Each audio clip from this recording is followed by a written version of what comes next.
그가 진심으로 고마움을 전하자 설은 그런 남자의 모습에 죄책감이라는 것이 가슴 한편을 무겁게 짓누르는 것 같은 답답함이 물밀듯 밀려들었다. 그녀는 차라리 그가 나쁜 사람이거나 최소한 자기 욕심껏 행복한 삶을 누리며 살아왔던 사람이길 바랬다. 그래야 그 무게가 조금이라도 줄어 숨통이 트일 것만 같았다. 타인의 계약을 처음 직접 경험한 설은 심란하고 착잡한 마음과 그동안 혼자 감당해왔을 인어에 대한 측은한 마음을 고스란히 드러내며 말했다. 그녀가 어떤 심정으로 하는 말인지 충분히 짐작할 수 있었던 인어는 그저 아무런 말 없이 물끄러미 바라보기만 했다. 비록 지금은 계약할 때면 드는 모든 감정을 무시할 수 있을 만큼 익숙해졌지만 처음에는 인어 또한 비슷한 감정을 느꼈었다. 그러나 그런 인어라도 그녀에게 무거운 짐을 나눠준 것 같은 마음에 드는 죄책감만큼은 도저히 무시하기 힘들었다. 그렇다고 돌이킬 수 없고 그러기엔 너무 늦어 있었다. 남자는 자신이 그토록 젊음과 건강을 간절히 바라던 이유인 한 여인의 앞에 주어진 시간이 길지 않았기에 한시라도 빨리 당당히 나서고 싶었다. 하지만 지금의 모습으로 그녀 앞에 설 방법을 몰라 한심하고 미련스럽게도 병원 앞만 서성이며 하염없이 귀한 시간만 축내고 있는 것에 마음이 조급해져 있었고, 그때 그런 그를 당장 바뀐 모습으로 살아야 하는 것이 걱정돼 끝내 모른 척 외면할 수 없어 혹시라도 도울 것이 있는지 살피기 위해 찾았던 설이 멀리서 지켜보고 있었다.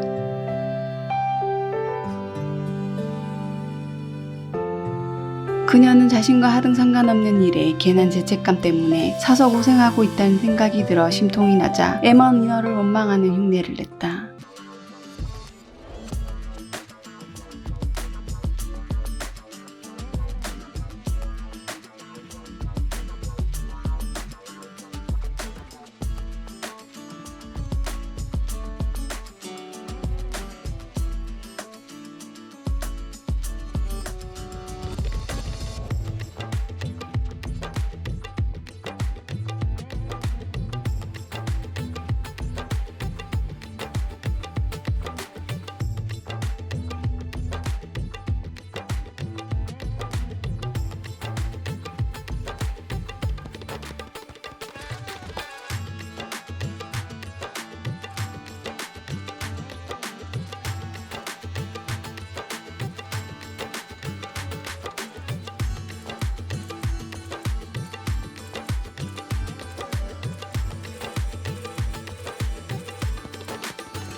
그러고는 호련히 사라지는 인어를 보자 이번엔 진심으로 서운함과 섭섭함이 든 설은 혼잣말로 투덜거렸다. 그녀는 남자처럼 미련하게 시간만 끌다가 괜히 인어에게 핀잔을 들을 것이 걱정돼 부당하다고 투덜거리며 슈퍼로 향하려는데, 그때까지도 벤치에 가만히 앉아있던 남자가 그 어느 때보다 빠르게 자리에서 일어나 누군가를 바라보며 환하게 미소 짓는 모습이 보였다. 설의 시선이 그의 시선을 따라가자 그 끝엔 그보다 더 환하게 웃으며 병원 안으로 들어가는 한 여자가 있었다.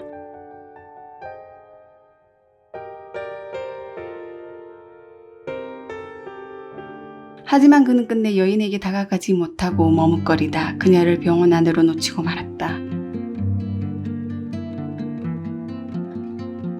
설은 여전히 그녀가 사라진 애꿎은 병원문만 바라보며 이러지도 저러지도 못하고 쩔쩔매고 있는 남자에게 다가가 그런 소극적인 모습을 나무랐다.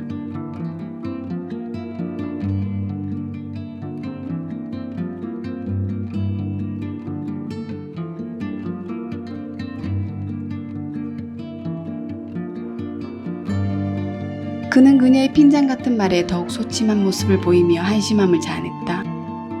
그런데 남자도 지금 자신의 처지를 너무도 잘 알고 있었고 누구보다 더 간절히 그녀 앞에 당당히 서고 싶었지만 이성이라고는 어머니와 동생들 말고는 대화는커녕 말도 제대로 걸어본 적 없었기에 마음처럼 행동할 수가 없었다.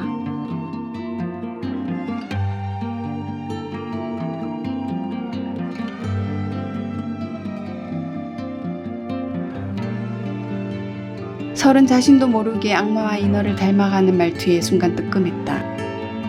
그러나 지금 중요한 건 그 문제가 아니었고 다른 것에 신경 쓸 시간이 없었기에 인어의 충고를 멀리하고 생명부지인 남자의 일에 관여하기로 했다.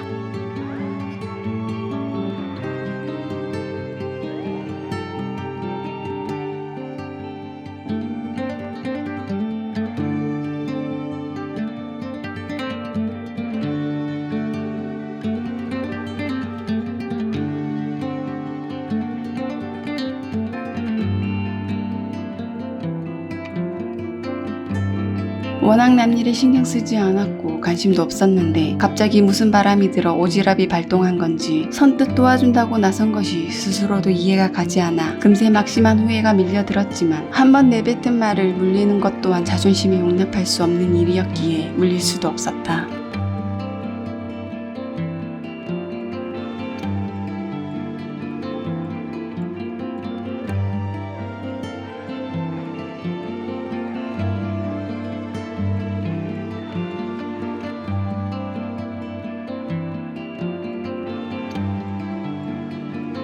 남자는 조금 억지스러운 말에 그저 헛웃음이 나왔다. 그는 설을 마냥 세상 물정 모르는 당돌하면서도 당찬 철부지 어린 아가씨라고만 생각했었다. 그런데 혼자서 막막하기만 했던 어두운 길에 한 줄기 빛이 들이우는 듯한 기분이 들며 내심 의지가 되고 고마웠다.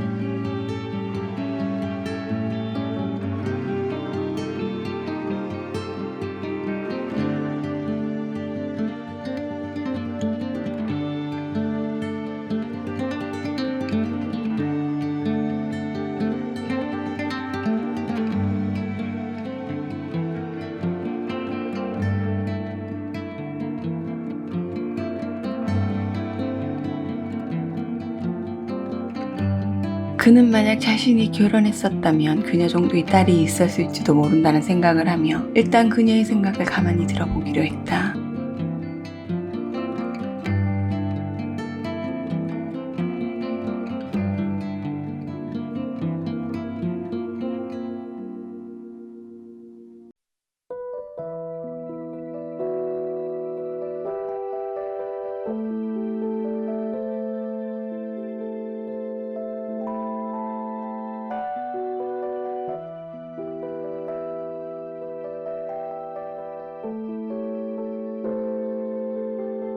별 기대하지 않았는데 얼렁뚱땅 급조해서 만든 대책치고는 아예 터무니없는 말은 아닌데다 은근히 괜찮은 방법 같았다. 거기다 한결같이 근거는 없지만 자신감을 보이는 모습에 왠지 믿음이 갔고 믿고 싶어졌다. 어차피 겉모습이 변했다고 한들 연인으로 함께할 수 있을 거라는 건 기대하지도 바라지도 않았었다. 그건 자신만 생각하는 너무나 이기적이고 터무니없는 욕심이라는 걸 알았기에 단지 늘 멀리서 바라만 봤던 그녀를 한 번만이라도 가까이서 보며 솔직한 마음을 전하고 싶다는 생각을 했더랬다. 하지만 주어진 시간은 길지 않았고 다른 방법을 강구하며 그것마저 낭비하고 헛되이 보내고 싶지 않았다. 그래서 그는 가까이에서 조금이라도 더 보고 곁에서 머무르는 것을 선택했다.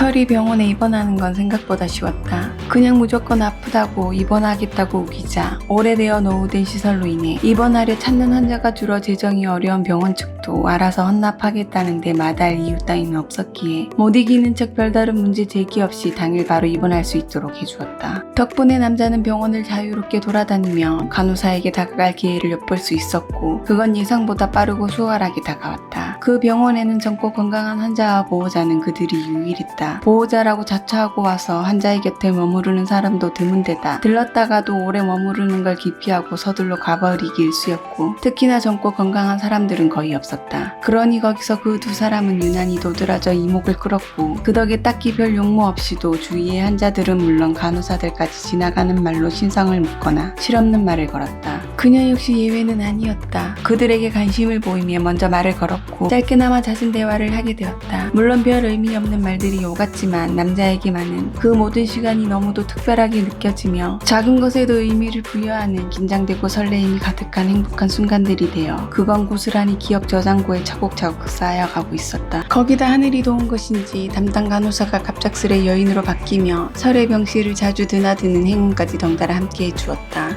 그렇게 모든 일은 빠르게 진전되며 순풍에 돋단 듯 순탄하게 흘러가는 듯했다.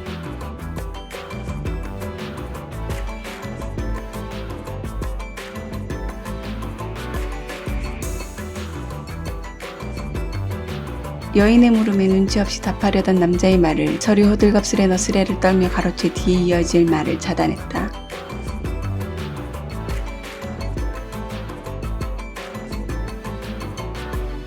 그러자 여인은 다행히 그녀의 말에 아무 의심 없이 할 일을 마치고 늘 그렇듯 상냥하게 웃으며 병실을 나갔고 멀어진 것을 확인한 설은 바로 남자를 향해 퉁명스럽게 나무라도 쏘아붙였다.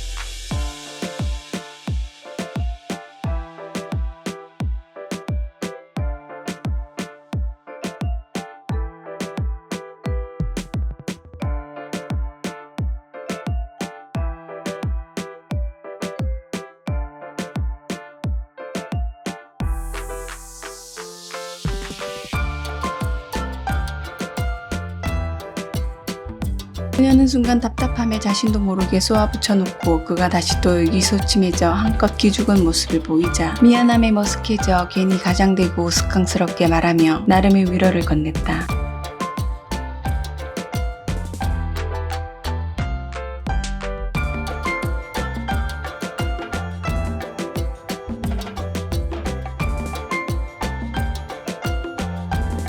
그러고는 그동안 발견한 남자의 문제점을 짚어가며 수정할 수 있는 여러 가지 방안을 제시하고 한참 코칭에 열을 올리고 있던 와중 인어가 기척없이 불쑥 나타났다.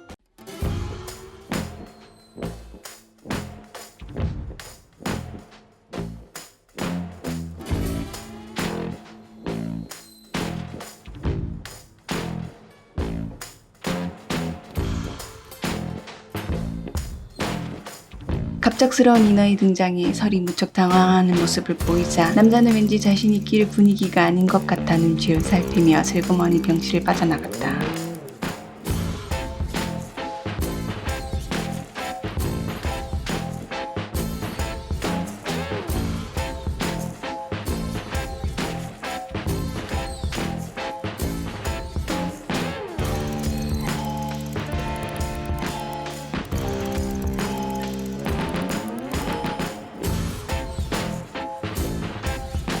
인어는 끝내 자신의 충고를 듣지 않고 다른 인간의 일에 관여한 설이 서운하고 섭섭하면서도 한편으로는 걱정되는 마음에 빈잠했다. 그런 마음을 어느 정도 가늠했던 설은 괜히 어색해지려는 분위기를 환기하기 위해 눈청을 떨며 천연덕스레 말했다.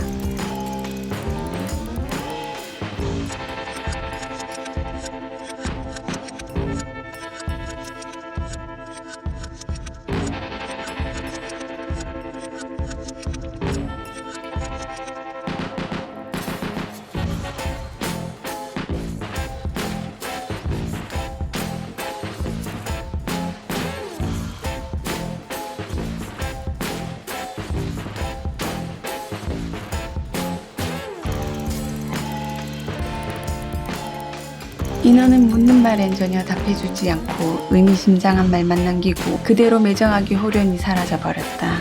설은 그런 것에 서운할 새도 없이 그녀의 말을 곱씹었고 곱씹으면 곱씹을수록 궁금증이 커져가며 커져가는 궁금증만큼 또 끝도 알 수 없는 불안감이 밀려들었다.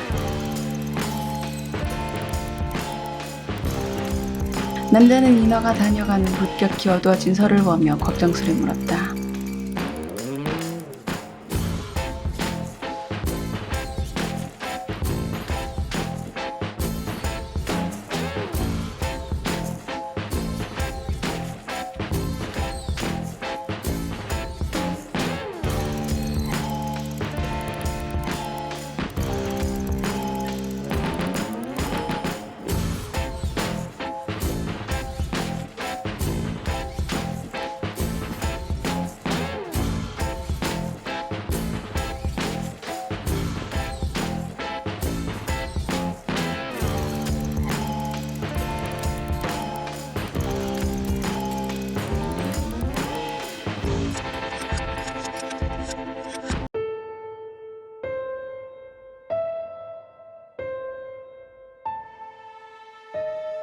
그렇게 설은 남자의 이야기를 듣게 되었다.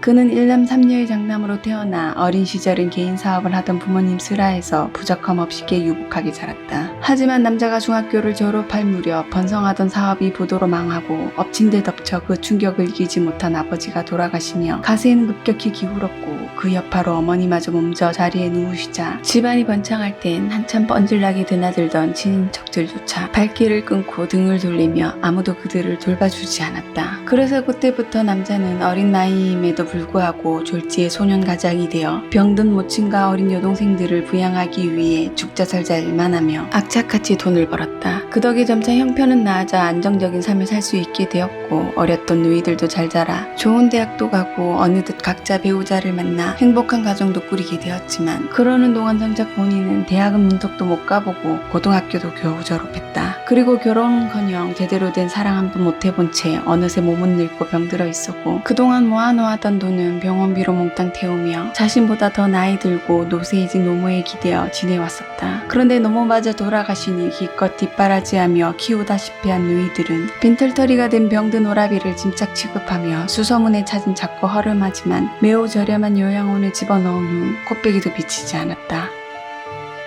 그때부터 남자는 자신의 의사와는 상관없이 작은 병실에 갇힌 채 서글픔에 몸부림치며 가족을 위해 헌신하며 살아왔던 삶이 참 부질없다 한탄하고 비관만 하며 죽음만을 기다린 채 절망 속에서 얼마 남지 않았을 시간을 무기력하고 의미 없이 흘려보내고만 있었다. 그랬던 그에게 잊고 살았던 설렘과 행복을 다시금 느끼게 해주고 삶의 의지를 갖게 해주는 그녀가 나타났던 것이었다.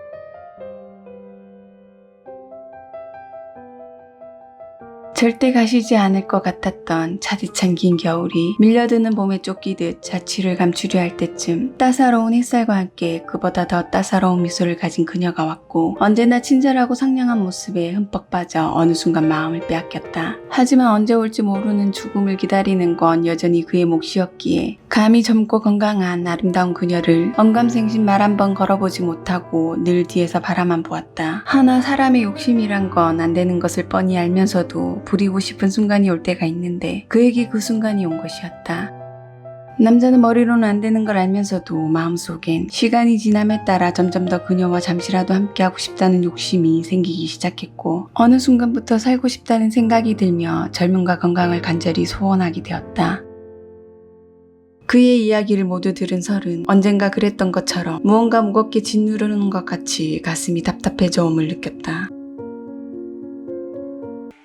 긴박함 속에 춤추는 우리 끝없는 밤의 유랑 그딴 속으로 함부로 움직이면 안 돼. 여기저기 위험이 숨어 있네. 심장은 두근두근 뛰고 긴장 속에 빠져드는 너와 나.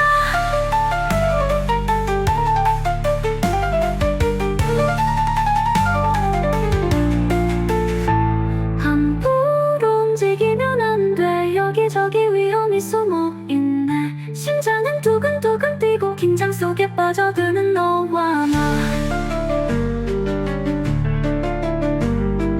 한극단의 막이 내리네.